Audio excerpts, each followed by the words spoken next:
বহু মানব আমাদের আকাশ জুড়ে আলোক রোশনাই বারবার বলে দিয়ে যায় আমাদের এই ৭৭ বছরের ঐতিহ্য এবং আভিজাত্যের কথা।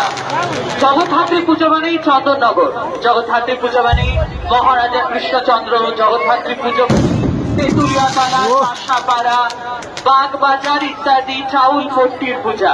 কিন্তু জগদ্ধাত্রী পূজা মানেই এক টুকরো চন্দননগর আমাদের এই কলকাতার ইটালি পদ্মপুকুর অঞ্চলে, আমাদের এই পদ্মপুকুরের রানী মা শালঙ্কারা সুসজ্জিতা ভারত বিখ্যাত পদ্মশ্রী ভূষণে ভূষিত সনাতন রুদ্রপালের এই দেবী প্রতিমা আমাদের সকলের আভিজাত্য এবং ঐতিহ্য।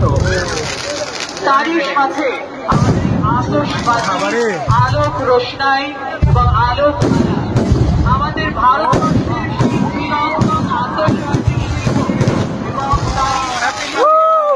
আতশবাজির মাধ্যমে এবং জয়যাত্রা এভাবে আজ নবমী বিদিত মায়ের পূজা সকাল থেকে